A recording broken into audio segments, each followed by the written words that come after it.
본 방송에서 제공하는 투자 정보는 투자 판단에 대한 조언입니다.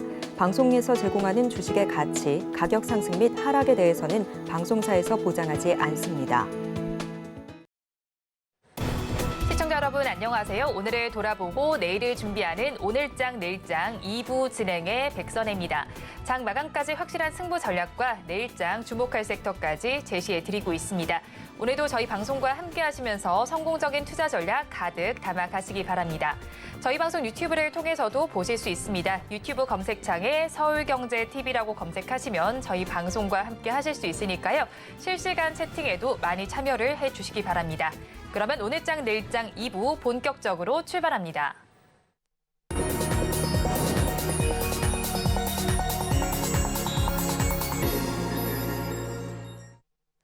급락하는 종목에 대한 생존 전략을 모색해 보겠습니다. 종목 SOS 시간, 오늘은 신한투자증권 이호석 차장과 연결되어 있습니다. 차장님 안녕하세요. 네, 안녕하십니까. 이호석 차장입니다. 차장님, 저희 먼저 급락하는 종목들을 구조해 보기 전에 오늘 시장 상황부터 점검을 하겠습니다. 오늘 시장은 어떻게 보시나요? 네, 오늘 시장 같은 경우에는 수급 이벤트가 작용하는 시장이다라고 말씀을 드려야 될 것 같습니다. 제가 말씀드린 수급 이벤트라는 게요, 연말에 양도세라든지 배당이라든지 이런 부분들에 맞추어서 수급이라는 것이 작용을 하게 되거든요. 결국은 이런 이제 양도세 이슈 같은 경우도 마찬가지고 배당 관련된 이슈도 마찬가지고 오늘 같은 경우 매수가 될 경우에 혹은 매도가 될 경우에 이제 결제일까지가 맞아 떨어진다라고 봤을 때 결국 이런 이벤트들 때문에 시장은 전체적으로 좀 관망세에 들었다라고 말씀을 드리는 것이 맞을 것 같습니다. 이제 미국 시장하고 연동이 예전만큼 이제 최근 들어서는 잘 되지 않는다는 좀 모습이 보이는데요. S&P 500 같은 경우가 8주 연속 상승 랠리가 나왔었고요. 그렇게 되면서 차익 실현 물량들이 좀 나오기도 했었는데 국내 시장 같은 경우에는 막 그런 흐름은 아니다 정도로 조금 생각을 해주시면 될 것 같습니다. 코스피에서 조금 더 특징이다라고 얘기를 해볼 수 있는 부분이라고 하면요. 중소형주 대비했을 때 오히려 대형주가 강세를 보이고 있다는 겁니다. 그리고 중소형주가 아니라 대형주가 강세를 보일 수 있는 이유 중에 한 가지는 수급으로서 외국인과 기관이 이제 동반 매수가 들어오기 때문이다라고 생각을 해주시면 될 것 같은데요. 또 이제 그 중에서도 두드러지는 업종이 이제 헬스케어 관련된 업종입니다. 바이오라고 하죠. JP모건 헬스케어 이제 컨퍼런스 앞두고 있는 상황이기 때문에 국내에서 헬스케어 관련주, 그중에서도 대형주 위주로 강세가 좀 지속되고 있다 정도로 생각을 해주시면 될 것 같습니다. 반대로 코스닥 같은 경우에는요, 8주 연속 상승한 이후에 조정에 들어갔다, 쉬어가는 중이다 정도로 생각을 해주시면 될 것 같은데요. 결국 이제 쉬어가는 이유는 간단합니다. 시장에 이제 별다른 주도 업종이 없기 때문이다 정도로 생각을 해주시면 될 것 같아요. 주도 업종이 없는 종목 장세가 이루어지고 있기 때문에 상대적으로 지수가 뻗어나갈 수 있는 여지가 조금 줄었다 정도로 생각을 해주시면 될 것 같고요. 결국 이제 종목 중에서 뻗어나갈 수 있는 종목들이 한정되어 있다 보니까 지수 자체는 조정 국면에 들어섰다. 그리고 이럴 때일수록 상대적으로 테마와 관련되어 있는 그다음에 그 테마에서 수급이 쏠리는 어떤 업종들이 있는지에 대해서 종목 장세는 조금 더 주목할 필요가 있다. 이렇게 정리드리겠습니다. 네, 종목 장세에 대해서 조금 더 주목할 필요가 있다라고 말씀을 해주셨고 우리 지수는 혼조 양상을 펼치고 있습니다. 이런 상황 속에서 급락하는 종목들이 있습니다. 2시 30분 기준 급락주들 화면을 통해서 체크를 해보겠습니다. 트루윈을 먼저 살펴보겠습니다. 10억 원 규모의 3자 배적 유상증자 소식 이후에 이틀 연속 하락세를 보이고 있습니다. 오늘은 10% 넘게 빠지면서 2,430원 선에 거래가 되고 있고요. 다음으로 금양을 살펴보겠습니다. 배터리 아저씨로 알려진 박준혁 작가의 자택 압수수색 소식 속에서 약세 흐름이 나타나고 있습니다. 6% 넘는 하락률을 보여주고 있고요. 지금의 주가 10만 2,500원 선을 가리키고 있습니다. 다음으로 고바이오랩 살펴보겠습니다. 마이크로바이옴 신약 개발 전문 기업입니다. 오늘 시장에서는 5% 넘게 빠지면서 7,970원 선에 거래가 되고 있고요. 계속해서 YG 엔터테인먼트 살펴보겠습니다. 엔터주 중에 하나입니다. 지난 거래일에도 힘을 내지 못했는데 오늘 역시도 4% 넘게 빠지고 있습니다. 5만 100원 선에 거래되고 있고요. 마지막으로 풍력 관련주인 CS 베어링 살펴보겠습니다. 2% 넘는 하락률을 보여주고 있고요. 지금의 주가 1,570원 선에 거래되고 있습니다. 급락하는 종목들 저와 함께 살펴보셨는데요. 이 종목들을 가지고 계신 분들이거나 또 다른 종목에 대한 궁금증이 있으시다면 유튜브 실시간 채팅창에 지금 바로 남겨주시기 바랍니다. 그러면 저희는 첫 종목부터 구조를 해보겠습니다. 고바이오랩을 구조해 보도록 하겠습니다. 중등도 판상형 건선 환자에 대한 임상시험 약물이 의약품으로 최종 허가받을 확률이 통계적으로 약 10% 수준으로 알려져 있다라는 공시가 나와 있습니다. 이런 상황 속에서 주가가 좀 밀리고 있는 것으로 보이는데 이 공시 저희가 어떻게 해석을 하면 좋을까요? 네, 우선 이제 공시에 나와 있는 내용 그대로 조금 받아들이면 될 것 같습니다. 중등도 이제 판상형 건성 환자에 대한 이제 그 후보 물질이죠. 후보 물질의 유효성이나 안전성을 평가를 했는데 탑라인 데이터, 그러니까 이제 데이터를 받았거든요. 그런데 거기서 보니까 통계적으로 유의성이 조금 불확실하다라는 거고요. 이게 완주했을 경우에 대략적으로 한 10% 정도 이제 승인이 날 가능성이 있다 정도이기 때문에 그 승인 가능성이 좀 기대보다는 낮을 수도 있다 정도로 얘기를 해보면 될 것 같습니다. 이상에서 이제 통계적인 유의성이 불확실성이 나오면 3상을 진행하기가 조금 부담스러울 수도 있고요. 왜냐하면은 이제 이상에 들어가는 비용은 사람한테 하지만은 그 규모가 적고 3상에서는 그 규모가 더 커져야 되기 때문에 그에 따른 부담감이 존재한다라고 조금 생각을 해주면 될 것 같습니다. 결국에 이제 이런 부분들을 조금 더 체크를 해서 얘기를 해보자라고 하면, 지금 이제 결국은 그 향후에 이제 임상실험 결과 보고서라는 것을 받게 될 거거든요. 그리고 그것을 이제 발표를 함으로써 임상이 성공인지 실패인지 그에 대해서 좀 이야기를 해야 되는데요. 이제 아직까지는 이제 긍정적이라고 얘기하기는 조금 어려울 것 같습니다. 대부분 이제 바이오 업종, 바이오 이제 관련주들 같은 경우에 임상이라는 것이 나온다라고 하면 이상에서 굉장히 좀 긍정적인 내용이 나온다고 하더라도 규모를 넓힌 3상에서 이제 원치 않는 결과를, 이제 원하는 결과를 도출을 못하는 상황도 생길 수가 있잖아요. 그런데 지금은 이제 이상부터 이런 이게 이슈가 생겼다는 것이 3상을 진행할 수 있을지 없을지에 대한 그 리스크 요인이 분명히 좀 발생했다 정도 생각을 해주시면 될 것 같습니다. 거기에 추가적으로 이제 이슈라고 하면요. 일단 이제 면역이나 대사질환 파이프라인과 관련된 글로벌 특허 한 4가지 정도를 이제 등록을 한 상황이거든요. 이 말인 즉슨 이제 이번 이제 임상에 대한 부분은 긍정적이지 않을 수 있는 이제 불확실성이 존재하는 이제 결과를 받긴 했지만요. 고바이오랩이 여전히 이제 시장에서 어필할 수 있는 그만한 특허죠. 그런 재료들을 충분히 가지고 있는 기업이라는 것을 어느 정도 입증한 내용 중에 하나다 정도라고 생각을 해주시면 될 것 같습니다. 여기서 저희가 추가적으로 좀 얘기해야 될 부분은 또 이제 아까 앞에서 소대도 말씀드렸었는데요. 내년에 이제 JP모건 바이오 헬스케어 컨퍼런스가 지금 앞두고 있는 상황이죠. 결국은 이제 이런 컨퍼런스를 진행을 함으로써 시장에서 부각받는 바이오 기업들도 생길 것이고요.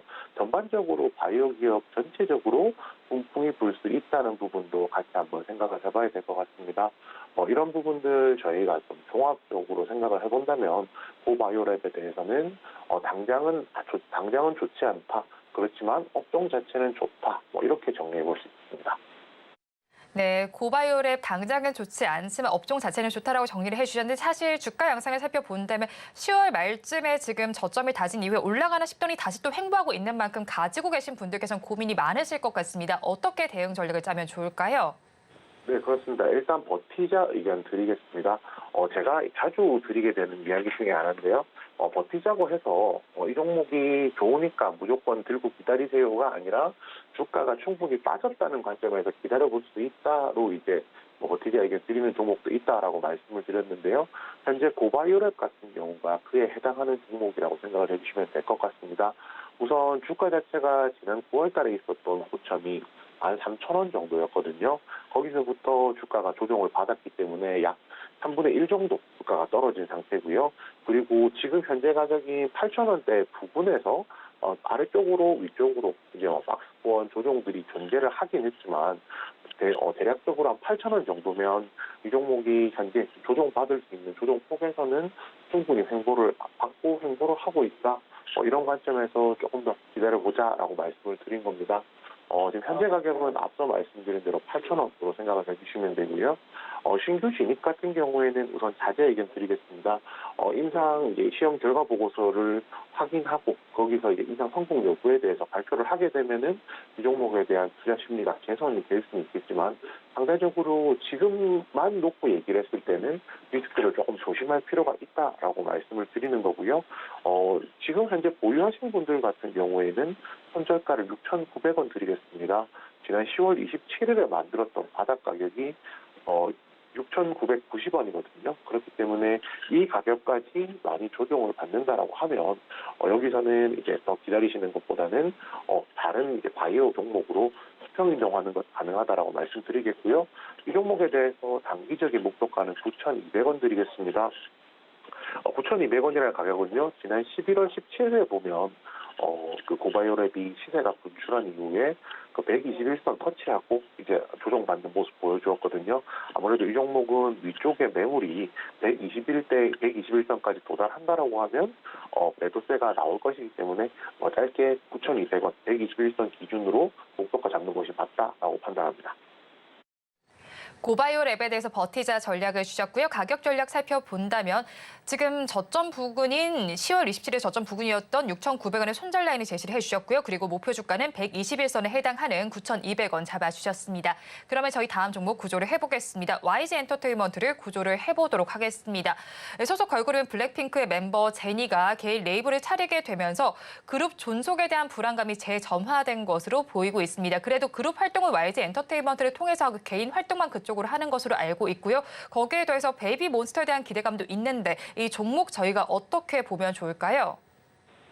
네. 우선은 이제 긍정적이지 않은 내용부터 말씀을 드리겠습니다. 그 블랙핑크의 제니, 최근에 이제 블랙핑크가 그 멤버 전원이 이제 재계약을 체결했다는 소식이 나오면서 YG엔터가 시세가 크게 나오는 모습 보여주었었는데요. 그중 멤버 한 명인 제니 같은 경우가 개인 SNS를 통해서 독립 레이블을 설립한다라고 얘기를 했고요. 여기서 중요한 것은 그 독립 레이블에서는 솔로 활동, YG에서는 이제 그룹 활동을 진행할 것이라고 조금 기대를 하고 있습니다. 결국 이제 경우에 따라서는 이렇게 생각할 수 있을 거예요. 아무래도 블랙핑크가 완전체로 남았을 때 브랜드 가치라든지 앨범 판매량이라든지 이런 부분들에서 굉장히 좀 긍정적인 내용이 있을 수도 있겠지만 그중에서 제니가 개인적으로 활동하는 것은 독립 레이블로 빠져나간다라고 생각했을 때 상대적으로 YG가 가져갈 수 있는 수익이 기대치보다는 좀 적어질 수 있다는 부분을 생각을 해야 될 것 같습니다. 그렇지만 이제 이 부분도 같이 얘기를 좀 해볼 필요는 있는데요. 애초에 YG엔터가 그 YG엔터에 대한 주가 전망을 하는 데 있어서 블랙핑크 멤버들이 전원 재계약이 안 될 수도 있다라는 것을 가정을 했었거든요. 그리고 이제 전원 재계약이 안 된다기보다 또 일부만 이제 계약을 하는 이제 그런 양상을 좀 기대를 했다라고 생각하면 지금 시점에서는 오히려 전원이 재계약했다는 것 자체에 조금 의미를 둘 필요가 있다라고 생각하고요. 그룹 활동과 관련해서만큼은 불확실성이 제거가 되었다는 점에서는 이 종목에 대해서 무조건 부정적인 시간만 보낼 필요는 없다라는 점도 같이 한번 말씀을 드리겠습니다. 그리고 여기서 조금 더 이제 결국 YG가 가지고 있는 저력, 잠재력에 대한 얘기를 좀 해야 될 건데요. 그 중에서 지금 제일 큰 게 이제 베이비 몬스터가 될 겁니다. 베이비 몬스터 백업이라고 하는 신곡을 발표를 하고 뮤직비디오를 공개를 했는데 그 뮤직비디오가 이제 그 뮤직비디오를 통해서 이제 사전에 쌓아놨던 글로벌 팬덤의 규모가 얼마나 큰지가 이제 밝혀졌다 정도로 생각을 해주시면 될 것 같거든요.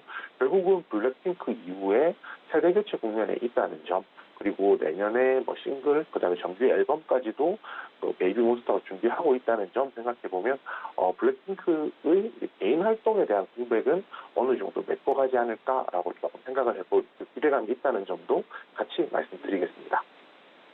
네, YG 엔터테인먼트에 대해서 부정적인 면과 긍정적인 면을 정리를 해주셨는데 사실 주가 양상을 살펴본다면 재계약 이슈가 나온 당일에 좀 장대 양봉 형성했다가 그 뒤로 좀 주가가 힘을 내지 못하고 있는 만큼 가지고 계신 분들께서는 이 시점에서 어떻게 해야 하나 고민이 많으실 것 같습니다. 대응 전략 어떻게 짜면 좋을까요? 네, 버티자 의견 드리겠습니다. 우선 이제 버티자 의견을 드리게 되는 이유 중에 한 가지가 주가가 이제 충분히 뭐 조정받았다 정도로 이제 뭐 생각을 할 수 있을 것 같고요. 네, 일단은 이제 지금 가격대 정도로 생각해 볼 부분이 이제 YG 블랙핑크의 재계약이 발표된 날 그 초가 부근하고 근처의 가격이라고 생각을 해주시면 될 것 같아요. 주가가 충분히 조정받았다는 거에 대해서는 뭐 의심을 여지가 없기 때문에 이 구간에서는 오히려 버티는 것이 낫다라고 말씀을 드리겠습니다. 지금 현재 가격은 49,950원이고요. 이 종목에 대해서 만약에 신규로 진입을 한다라고 하면 48,000원 제시해 드리겠습니다. 지금 현재 48,000원이라는 가격은요, 뭐, Y젠서가 블랙핑크 아까 앞에서 말씀드렸지만은 재계약을 발표했던 그 근처 날짜에 이제 가격이 최저가가 47,900원이었었거든요. 그러니까 원점으로 돌아간 가격 정도라고 생각을 해주시면 될 것 같습니다. 그래서 거의 48,000원 정도면은 신규 진입 매수가 충분히 가능할 것이라고 생각을 하고요. 반대로 이제 신규 진입 선저가 같은 경우에는 44,000원 드리겠습니다. 이거는 제가 주봉으로 설명을 드리게 될 텐데요. 주봉으로 보게 되면은 지난 2022년이 되겠네요. 2022년 한 12월 부분의 이제 저점 가격이 44,000원 정도 나오고 있습니다. 44,000원이란 가격 자체가요. YG엔서가 2022년 후반기, 하반기 정도에서 이 가격 부근에서 이제 매물대가 형성되었다는 점 생각해서 이 가격까지 조정이 나올 수 있다 정도로 생각을 해볼 수가 있을 것 같고요. 마지막으로 신규 진입 목표가 같은 경우에는 53,000원입니다. 이 종목 지금 만약에 시세가 다시 한번 48,000원부터 시세가 상승을 한다라고 하면 대략적으로 이제 단기적으로 올라갈 수 있는 가격대까지 설정을 해보면요. 20일 이동평균선 있는 부분, 그리고 최근에 이제 블랙핑크 재계약 발표에 의해 조정을 받으면서 행보했던 가격 부분이 53,000원대입니다. 결국 이 가격까지 내려왔다는 것은 충분히 조정을 받고 있는 여지가 있다라고 좀 그 매물대가 형성이 되었다고 봐야 되기 때문에요. 신규 진입 목표가는 단기적으로 53,000원 드리겠습니다. YG 엔터테인먼트에 대해서도 버티자 전략을 주셨고요. 신규로 진입을 하신다면 48,000원에서 해보시고 이때 손절 라인은 지난해 12월 부근 저점 부근인 44,000원 잡아주셨습니다. 그리고 신규 진입 목표 주가는 53,000원 제시를 해주셨습니다.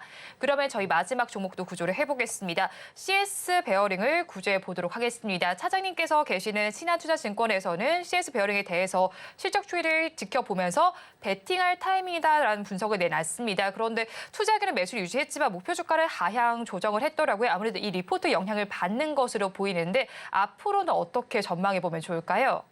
네, 우선 이제 목표 주가가 하향되었다는 것 자체는 뭐 긍정적인 내용은 아니라고 할 수가 있겠습니다. 그런데 그 해당 리포트의 전체적인 내용을 살펴보면 목표 주가가 하향된 이유 중에 한 가지가 2025년도의 실적 추정치가 하향되었다는 것이 뭐 핵심이라고 할 수가 있거든요. 왜 2024년이 아니라 2025년이냐에 대해서 좀 얘기를 해보자면 결국은 이제 해당 풍력과 관련되어 있는 투자 같은 경우에는 지금 당장 모든 것이 이루어지는 것이 아니라 결국 이제 조금 더 먼 미래를 내다보아야 된다는 겁니다. 보통 일반적으로 앞으로 성장하고 있는 산업이 미래에 괜찮은 긍정적인 수익이 있다라고 하면 그 미래의 이제 실적을 앞으로 당겨와서 주가에 반영하는 것은 굉장히 자연스러운 내용이니까 그런 관점에서 이런 이제 리포트가 나왔다 정도로 생각해 주시면 될 것 같습니다. 결국 지금 CS 베어링이 가지고 있는 문제는 최근에 있었던 고금리입니다. 이제 내년에 금리 인하를 하겠다라고 얘기를 했지만 금리 수준이 예전에 비해서는 높아진 건 맞거든요. 그리고 금리 인하라는 것이 지금 당장 하는 것이 아니라 내년, 내후년 이렇게 점점 시간이 갈수록 금리가 내려간다는 차원에서는 아직까지도 금리로 인해서 사업을 하는 데 있어서 부담감이 좀 크다는 부분 좀 얘기를 해야 될 것 같고요. 또 실제로 프로젝트나 이제 프로젝트 수주라든지 이런 부분들도 조금 지연이 되는 부분들이 있어서 생각보다 기대보다는 실적이 조금 좋지 않다라는 좀 생각을 해봐야 될 것 같습니다. 그리고 이제 내년에 미국 대선 앞두고 있죠. 미국 대선을 앞두고 있기 때문에 대통령이 뭐 바뀐다든지 이런 정치적인 변동에 따라서 미국 정부의 지원이 조금 줄어들 수도 있을 것이고요. 그 다음에 이제 제너럴 일렉트릭 이 주요 고객사인데 이것으로 보내는 물량의 인도 시기가 좀 불확실하다든지 결국은 이제 센티멘트에 대한 내용들이 좀 대부분이다 정도로 생각을 해주시면 될 것 같습니다. 그렇지만 최근에 이제 미국의 뉴욕주죠. 뉴욕주 같은 경우에는 이제 해상폭력 구매 단가 인상을 한다든지 당장 미래에 이루어질 일이 아니더라도 풍력 사업에 대한 센티멘트 개선들이 좀 이루어지고 있는 상황이거든요. 그리고 지금 당장 되지 않는다는 거지 시간이 지나면 금리도 인하가 될 것이고요. 그렇기 때문에 앞으로 업황 자체 그리고 종목 자체에 대한 개선세는 분명히 존재할 것이라고 생각을 하는데요. 그것에 비해서는 지금 당장 이제 접근하기는 조금 어렵다라는 것이 그 리포트의 핵심 내용 정도로 생각을 해주시면 될 것 같습니다. 그 CS 베어링에 대해서는 저도 비슷한 의견으로 말씀을 드리도록 하겠습니다. 네, CS 베어링에 대한 리포트 내용도 꼼꼼하게 분석을 해주셨는데요. 그렇다면 가지고 계신 분들 이 시점에서 어떻게 대응 전략 삼아가야 할까요? 네, 현재가는 이제 버티자 의견 드리겠습니다. 현재가는 1,540원, 1,580원 정도 이제 가격을 유지를 하고 있고요. 이 종목에 대해서 버티자 의견을 드리는 것은 또 비슷합니다. 사실 최근에 이제 금리 인하에 대한 얘기가 나오면서 해당 종목이 상승을 하긴 했지만요. 고점 대비했을 때는 아직까지도 조정폭이 큰 상황이고요. 저점을 대비했을 때도 생각보다 그렇게 많이 오르지 않은 가격이라는 겁니다. 결국에 지금 구간에서는 부정적인 리포트에 대한 우려감도 있긴 하지만 충분히 좀 기다려볼 필요가 있다라고 말씀을 드리겠고요. 신규 매수가는 10,000원입니다. 지금 조정을 받아서 61선까지 내려온다라고 하면은 이 구간에서 이제 반등을 노려볼 수 있기 때문에 신규 진입 매수가 10,000원으로 제시드렸고요. 손절가는 8,800원입니다. 최근에 있었던 저점 가격 부분이요. 올해 11월 1일에 있었던 8,840원 정도 되거든요.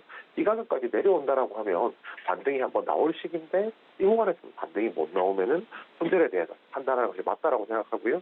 마지막으로 신규 진입 목표가는 11,400원입니다.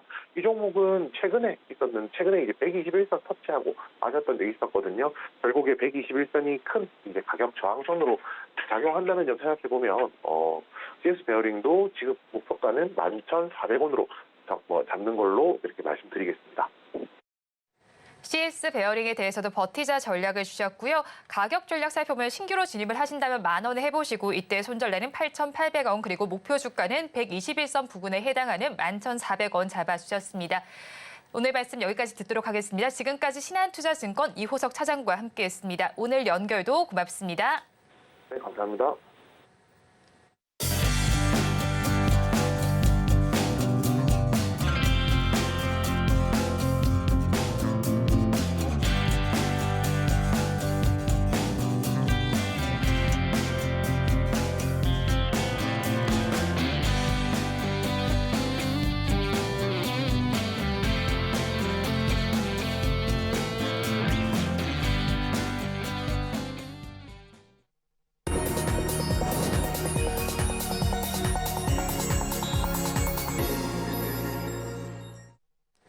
앞서서 급락주에 대한 대응 전략을 살펴봤다면 이번에는 오늘의 매매일지의 성공적인 마침표를 찍어드릴 찬스 종가 베팅 시간입니다. 오늘은 뉴스탁의 유창희 대표와 함께합니다. 어서 오세요. 안녕하십니까.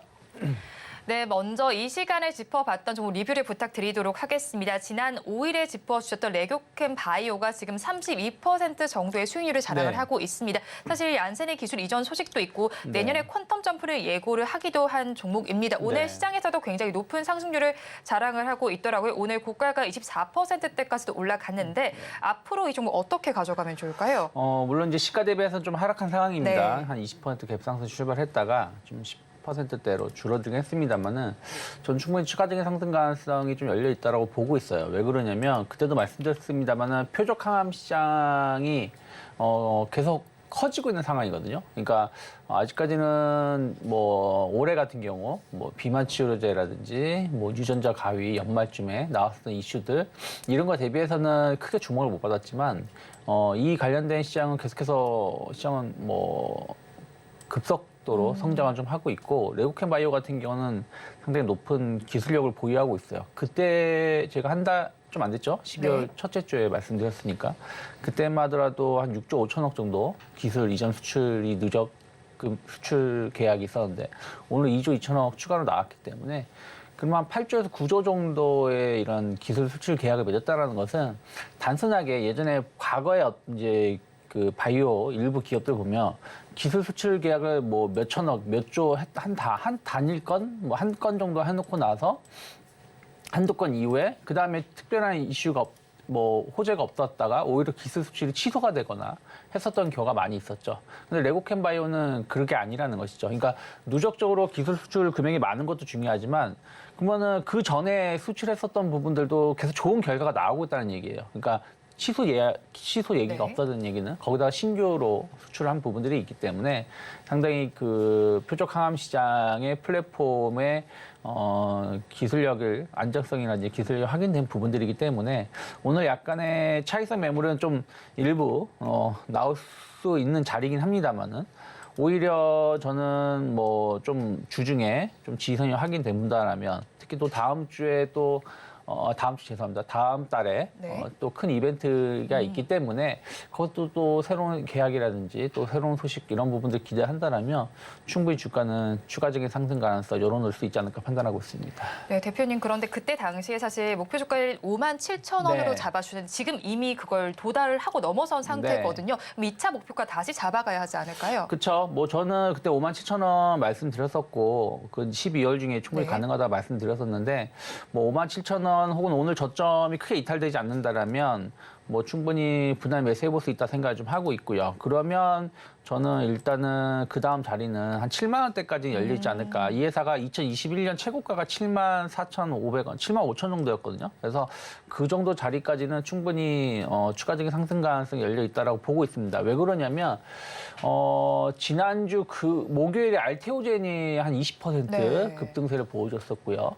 또 오늘 한미약품 같은 경우도 신고가 다시 한번 이제 좋은 이런 바이오주의 좋은 소식이 나오면서 한미약품이 4% 오르면서 신고가를 보여주고 있습니다. 34만 5천 원, 뭐 35만 원 정도 흐름을 보여주고 있고 SK 바이오팜 역시 마찬가지로 오늘 4% 올라오면서 최근에 형성됐던 매물대를 돌파를 하면서 연중 신고가 언저리까지 올라가고 있어요. 무슨 얘기냐면 큰 기업, 굵직굵직한 기업들이 지금 시세가 나오고 있는 걸 본다라면 레고캠 바이오도 역시 마찬가지로 추가적인 상승 가능성이 조금 더 열려 있지 않을까 생각하고 있습니다. 특별한 조정 없이 그냥 상승이 계속 이어질 수 있을까요? 뭐 오늘도 지금 장중 조정은 나오고 있는 네. 거니까 뭐 이러한 모습은 나올 수 있겠지만 뭐 과격한 조정은 없을 가능성이 네. 높지 않을까 생각하고 있고 만약에 레고캠 바이오가 좀 부담된다라면 ABL 바이오도 오늘 한 6% 오르고 있거든요. 네. ABL 바이오도 3일 동안 꽤 많이 올라왔습니다.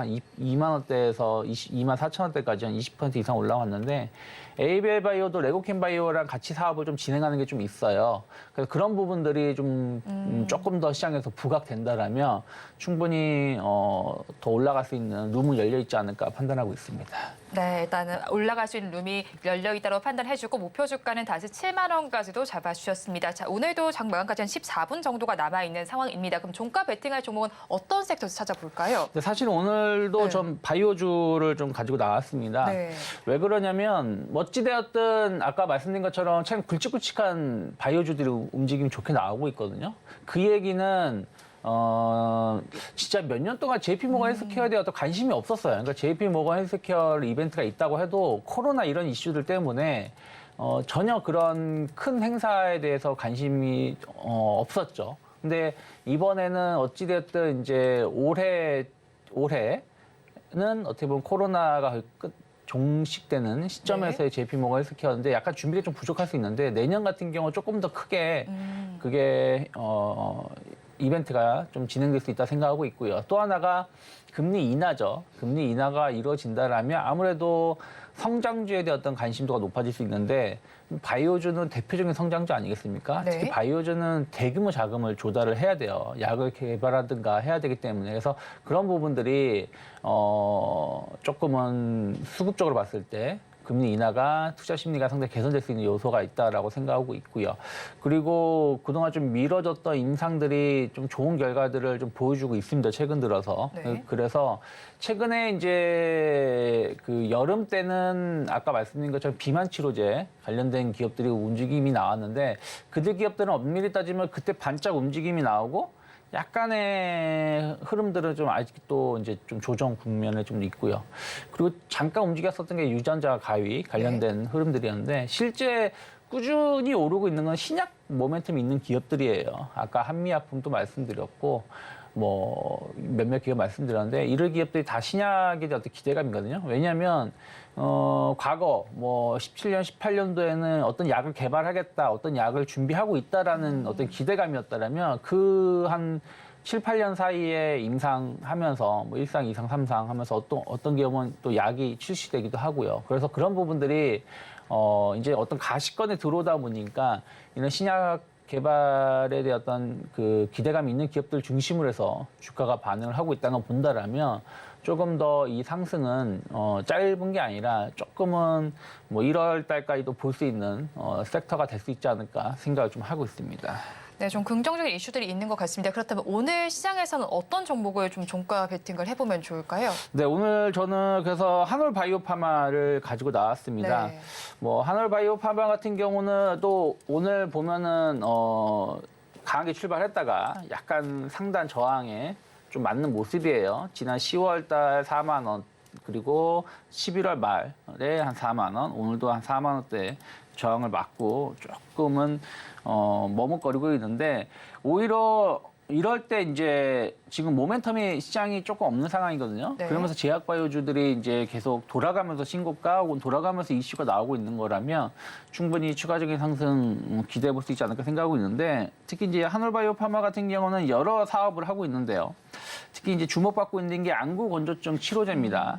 이게 아직은 임상이 이제 3상에서 조금 아쉬운 결과를 보여줬는데 이것은 좀 보완이 이루어질 수 있다고 생각하고 있어요. 그래서 내년에 조금 좋은 결과를 좀 기대하고 있는데 지금 안구건조증 시장은 계속해서 커지고 있는 상황이에요. 왜냐면 뭐 다들 스마트폰 보시고 뭐 컴퓨터 하시고 하다 보니까 현대화된 생활 습관 때문에 많이 눈이 필요해진다라는 것이죠. 그래서 시장은 계속해서 성장하고 있기 때문에 관련돼서 한올바이오파마가 좋은 결과를 임상이 좋은 결과가 나온다면 충분히 기술 수출 계약 충분히 가져갈 수 있다 생각하고 있고요.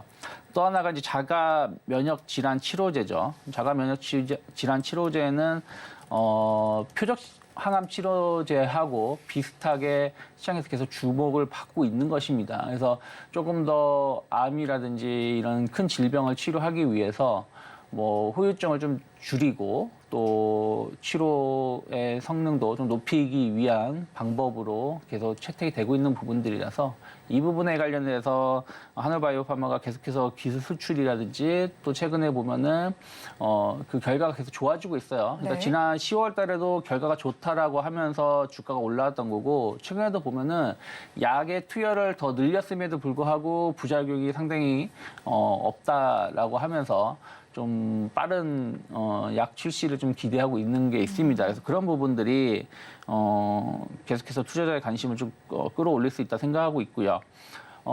최근에 이제 주목받고 있는 게 일본 시장 공략이고요. 그 다음에 중국입니다. 중국은 조금 이제 허가가 조금 지연되는 부분들이 좀 있었는데 2024년도에는 이 부분도 어느 정도 해소될 가능성을 좀 높게 좀 평가가 되고 있습니다. 그래서 중국 시장 공략에 대한 어떤 기대감들 충분히 주가에 반영될 수 있고 아까 말씀드린 대로 바이오주 자체는 금리 인하가 가장 큰 호재라고 보시면 될 것 같아요. 네. 그래서 뭐 내년 3월은 좀 쉽지 않을 것 같은데 한 5월 정도 되면은 선제적인 금리 인하 가능성 그러면 주가는 한 6개월 뭐 늦어도 3개월 선행한다라고 하니까요. 그래서 그 정도의 흐름들이 이어진다라면 충분히 내년 1월 달에는 뭐 바이오주에 대한 어떤 재평가가 이루어질 수 있지 않을까 생각을 좀 하고 있어요. 최근 증권사 리포트도 보면은 내년에 유망한 업종으로 반도체 그리고 바이오 네. 이렇게 올려놓고 있기 때문에 그런 것들을 본다라면 한올바이오파마 같은 경우는 일단은 실적이 잘 나온다라는 기준은 어떻게 볼지 다르겠지만 일단 흑자 기업이에요. 그게 네. 금액이 크든 적든 다른 기업은 적자, 계속 약을 개발하는데 바쁘다라면 한올바이오파마는 제품도 있고 또 흑자를 보여주고 있기 때문에 전 그런 것들은 상당히 좀 매력적이라는 생각을 좀 하고 있습니다. 그래서 주가가 최근에 지난 9월, 10월 시장이 안 좋았을 때도 주가는 버텨주었기 때문에 전 충분히 새로운 어떤 그 고점 공략 가능하지 않을까 판단하고 있습니다.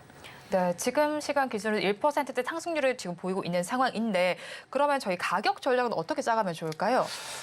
일단은 저는 뭐 단기적으로 5만 원 정도는 열려 있지 않을까 생각 좀 하고 있어요. 마찬가지입니다. 이 회사의 한 그 월봉을 좀 보시면 2018년, 19년, 20년 때까지의 그 고점 때가 한 4만 5천 원, 4만 5천 원 정도였거든요. 그리고 하단은 뭐 한 2만 5천 원이었었고 그런데 지금 2021년, 22년 지나서 3년 만에 다시 한번 그 고점을 좀 돌파를 좀 시도하고 있습니다. 그래서 여기를 한 번에 돌파하기 힘들겠지만 만약에 연초에 4만 원 돌파가 이루어진다라면 저는 요즘 바이오주들이 한번 분위기를 타면은 좀 강하게 오르는 습성이 좀 있기 때문에 한 5만 원까지는 목표가가 열려 있지 않을까 생각을 좀 하고 있고요. 그리고 3만 6천 원 정도가 크게 이탈하지 않는다라면 그러니까 지난 금요일에 저가, 시가 원자리가 3만 6천 원이었기 때문에 이 자리가 크게 이탈하지 않는다라면 저는 뭐 약간 눌림목이 나왔을 때 매수를 분할로 모아갈 수 있는 기업이 아닐까 판단하고 있습니다.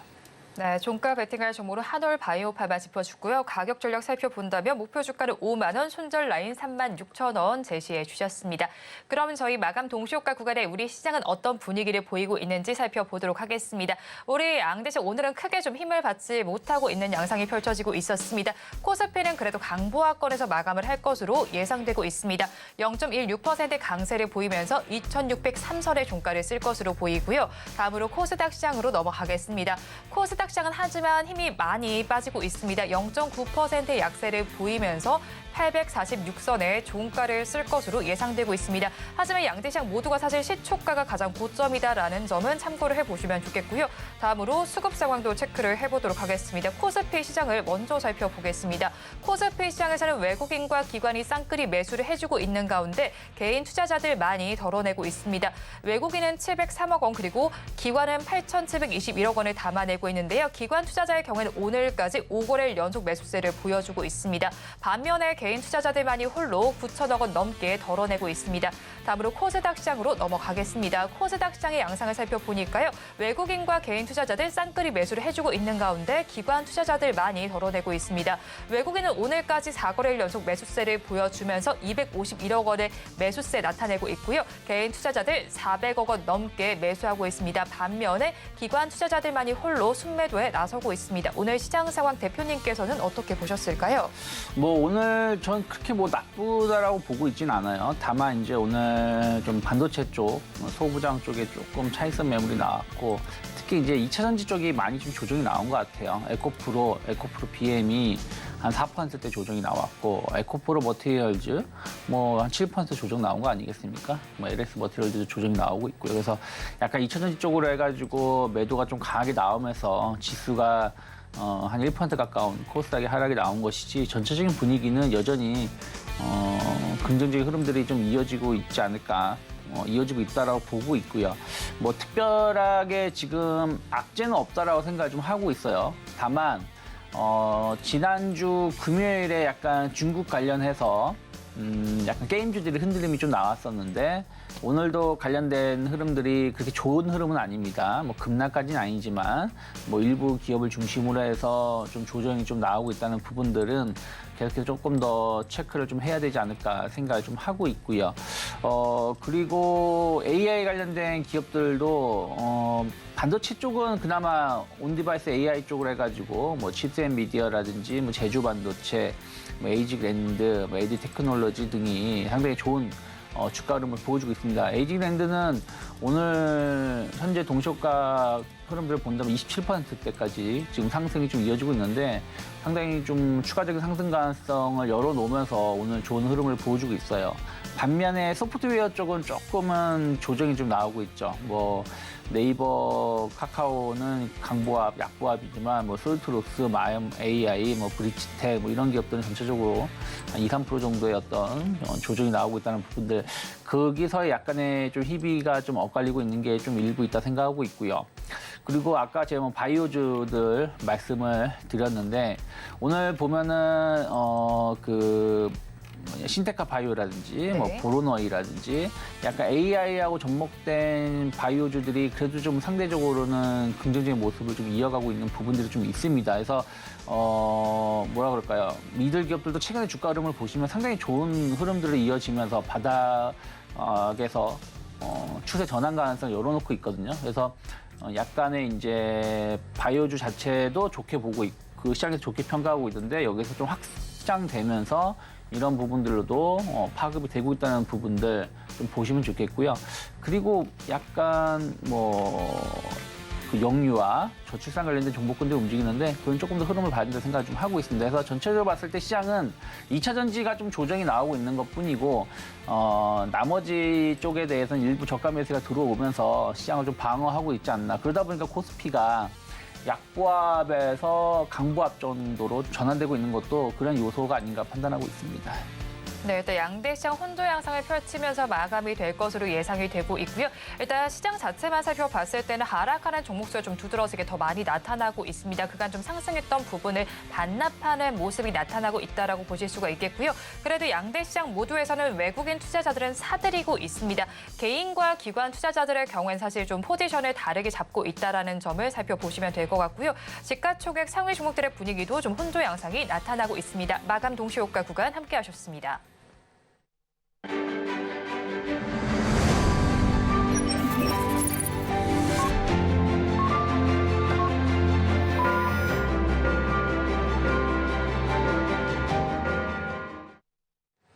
우리 시장 오늘은 엇갈리면서 마감을 지었습니다. 그럼 업종별로 어떻게 마감 상황이 나타났는지 살펴보도록 하겠습니다. 코스피 시장을 먼저 살펴보겠습니다. 오늘 가장 좋았던 업종은 보험 업종입니다. 1.49%의 강세를 보여줬고요. 그 뒤를 이은 업종이 섬유의복 업종입니다. 1.3%로 상승 마감을 했습니다. 그 다음으로는 의약품 업종이 0.99%의 강세 흐름을 보여줬고요. 다음으로 코스닥 시장을 넘어가서 살펴보겠습니다. 코스닥 시장에서는 사실 하락하는 업종이 좀 우세한 상황입니다. 코스피 시장보다도 더 좋지 못한 모습이 나타났는데 그 안에서도 좀 좋았던 업종을 찾아보자면 기타 서비스 업종에서는 4%대 강세가 나타났고요. 그 뒤를 이은 업종이 통신 서비스 업종, 그 다음으로는 제약 업종에서 강보합세가 나타나면서 이 세 업종을 제외한 모든 업종에서는 파란불이 들어왔습니다. 오늘 시장 이렇게 마무리가 됐습니다. 오늘을 포함해서 우리 시장 3거래일이 남아있는 상황인데 내년에 대한 전략 이제는 짜봐야겠죠. 오늘장, 내일장 전문가님들께 여쭤봤습니다. 화면으로 확인해 보시죠. 내년에 상저하고의 기대가 유효한지 한번 질문을 드려봤습니다. 이 안에서 공략해볼 만한 업종은 어디일지 여쭤봤는데요. 먼저 루크투자연구소의 임순재 대표님께서는 내년에 수익률 저조 가능성을 염두에 두자라고 말씀해 주시면서 자동차를 공략해보면 좋겠다라고 말씀을 해주셨고요. 다음으로 이베스트 투자증권의 염승관 이사님께서는 내년에 증시에서는 AI와 조선, 엔터테인먼트 등이 주도할 가능성이 있겠다라고 정리를 해주셨습니다. 마지막으로 신한투자증권의 이호석 차장님께서는 상저하고 기대 유효하고 그 중에서도 오늘 종가 베팅 섹터와 동일한 바이오 관심 가져보자라고 말씀을 전해주셨습니다. 이에 대해서 대표님 의견 어떠실까요? 뭐 내년 증시는 내년 가봐야지 알 것 같아요. 네, 그렇죠. 올해도 뭐 로봇, 뭐 AI 네. 이게 이렇게 성장할 거라고는 아무도 예상을 못했었기 때문이죠. 그래서 뭐 내년 증시는 전 내년에 봐서 평가를 해야 되는데 그래도 현재 강한 흐름들이 좀 이어진다라면 뭐 반도체라든지 바이오는 아까 말씀드린 대로 좀 훈풍이 좀 불 수 있다 생각을 좀 하고 있고요.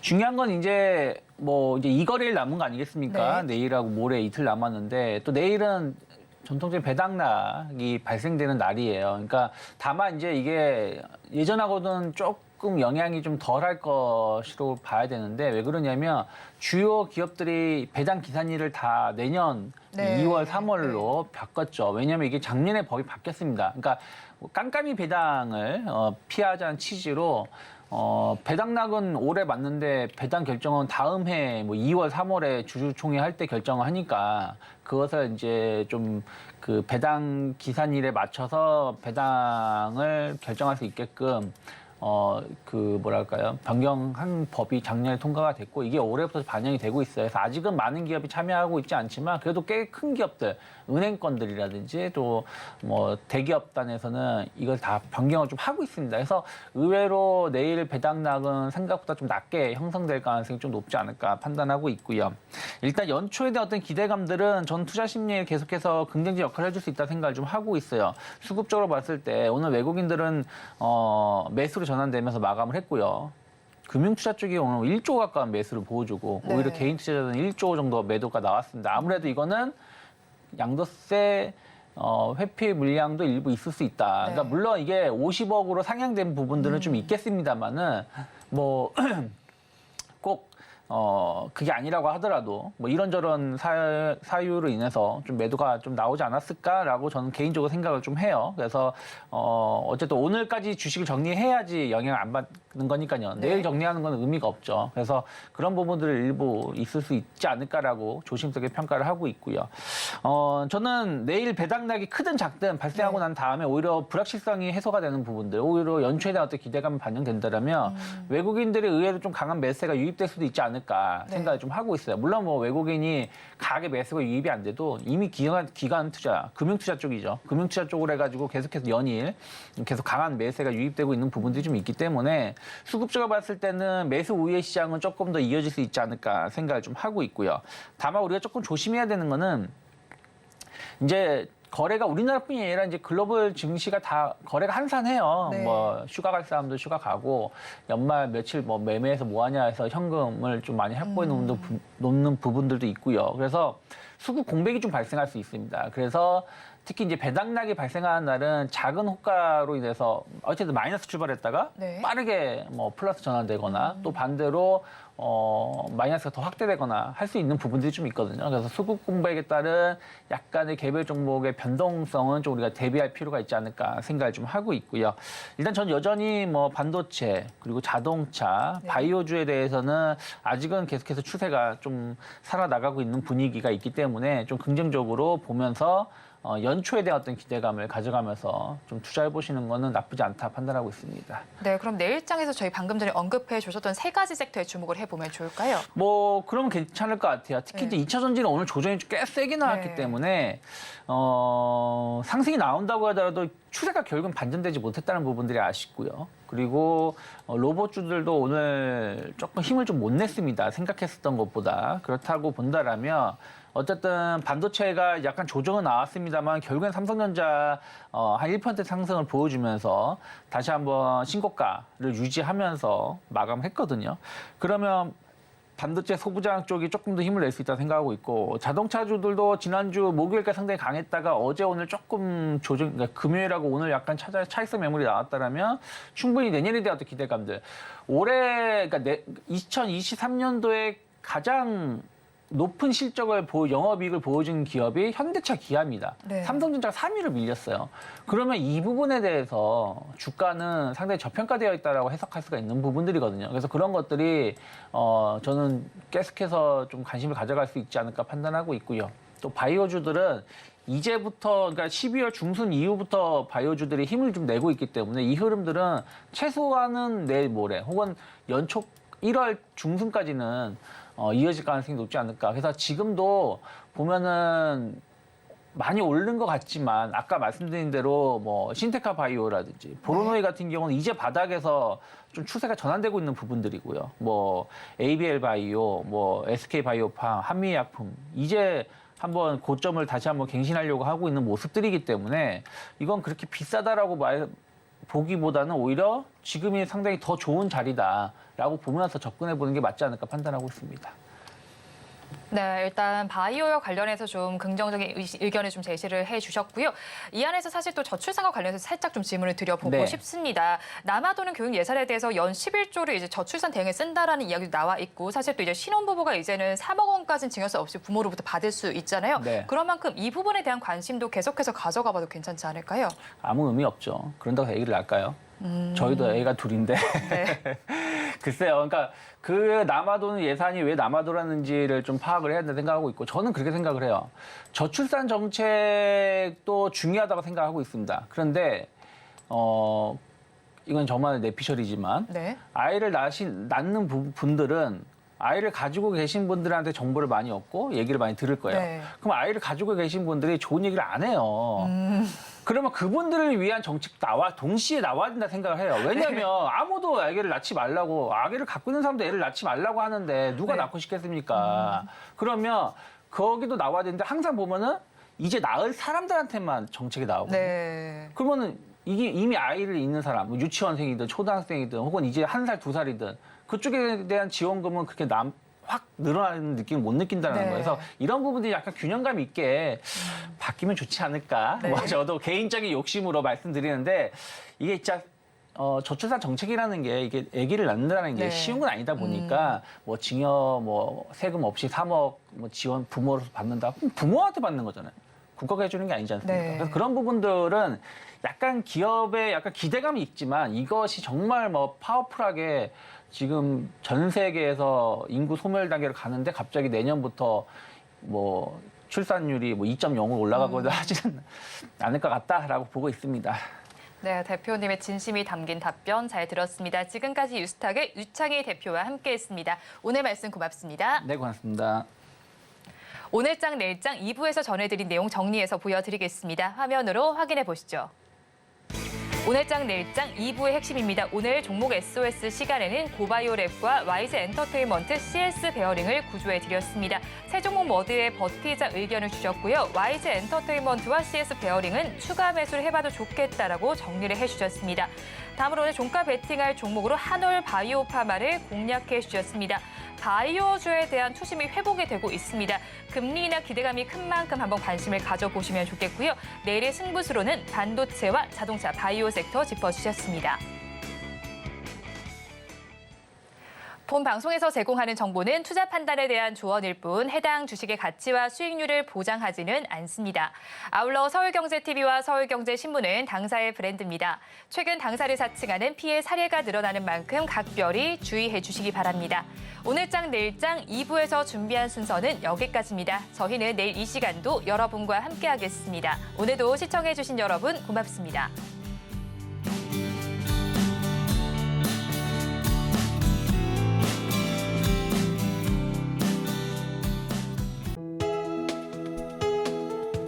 본 방송에서 제공하는 투자 정보는 투자 판단에 대한 조언입니다.